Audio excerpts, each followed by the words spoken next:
गावमध्ये पुण्यश्लोक अहिल्यादेवी होळकर राजमाता यांच्या जयंती निमित्ताने आपण अंदूर गाववाल्यांची माध्यमातून आणि ग्रामपंचायत सरपंचांच्या माध्यमातून एक मोठा वृक्ष लागवडची मोहीम आजपासून इथे सुरू केलेली आहे। आणि जसं सगळ्यांना माहिती आहे की राजमाता यांच्या जे संकल्पना आहे, यांचे जे कॉन्ट्रीब्युशन्स आहे ते मोठी आहे। त्यांच्या प्रेरणा घेऊन आज इथे अंदूर गावामध्ये सर्व गावचे रहिवाशांनी एकत्रित येऊन एक चांगल्या कार्यक्रमासाठी त्यांनी सकारात्मक भूमिका घेतलेली आहे।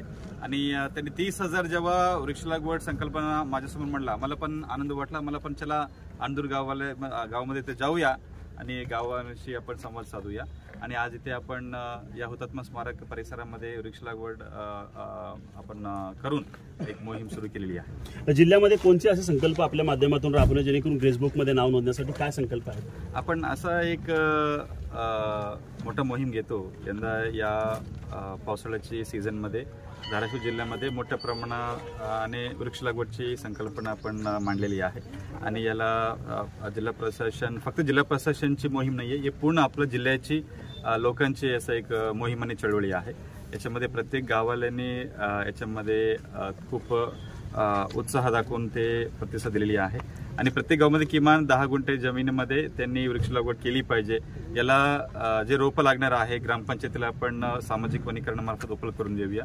फक्त गाव ग्रामपंचायत यांनी लोकांची जे मोबिलायझेशन आहे, प्रत्येक गावामध्ये किमान 300 ते 400 लोक एकत्रित आली पाहिजे। याच्यामध्ये शेतकरी असतील, महिला असतील, शाळेत कॉलेजची मुलं असतील, असं आपण एकाच दिवशी म्हणजे 19 जुलैला 24 तासामध्ये सर्वात जास्त रोपं लावणे, वृक्ष लागवणे असं एक संकल्पना आपण मांडलेली आहे। साहेब, तुमच्या माध्यमातून शेतकऱ्यांना खूप मोठा दिलासा मिळण्याचे बाब समोर येत आहे। अनेक शेतकरी अडचणीत, शेतकऱ्यांसाठी काय महत्त्वाचे पाऊल असणार आहे? शेतकरी बंधूंना आम्ही असं आवाहन करतो की यंदा या पावसाळ्याच्या सीझनमध्ये आता पाऊस चांगला पडलेली आहे। 200 mm ऑलरेडी पाऊस आपल्या जिल्ह्यामध्ये पडलेली आहे।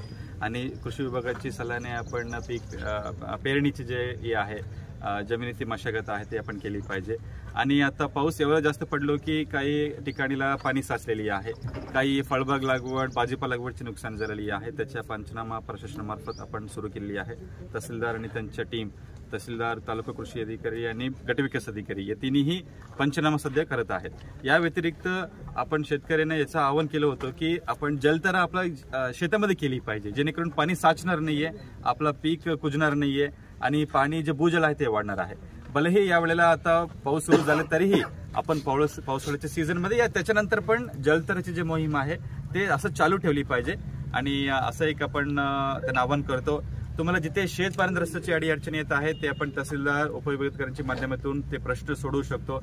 याला आपण अतिक्रमण मुक्त या नवीन रस्ते बनवल्यानंतर शेत रस्ता मजबूतीकरण पंचायत समिती बांधकाम विभागामध्ये आपण करतो, त्याला आपण निधी उपलब्ध करून तुम्हाला देणार आहे।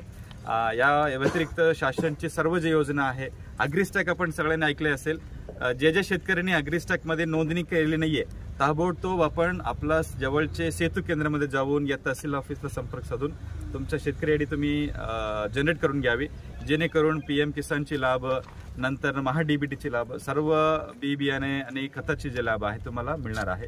हे सगळे जे शासनची योजना आहे त्याला आपण पुढे येऊन प्रतिसाद द्यावी, हे असं तुम्हाला मी एकंदरीत पाहायला गेलं तर धाराशिव जिल्ह्यातील बहुतांश शेतकरी जे आत्महत्याच्या मार्गावरती जातात, दोन्ही संकटामध्ये शेतकरी सापडतात, आसमानी तर कधी सुलतानी संकट। या माध्यमातून, प्रशासनाच्या माध्यमातून शेतकऱ्यांना काय महत्त्वाचे पाऊल आपल्या माध्यमातून राबवले जाणार? शेतकरी बांधवांना आपण हे सांगतो की प्रशासन, शासन तुमच्या सोबत आहे।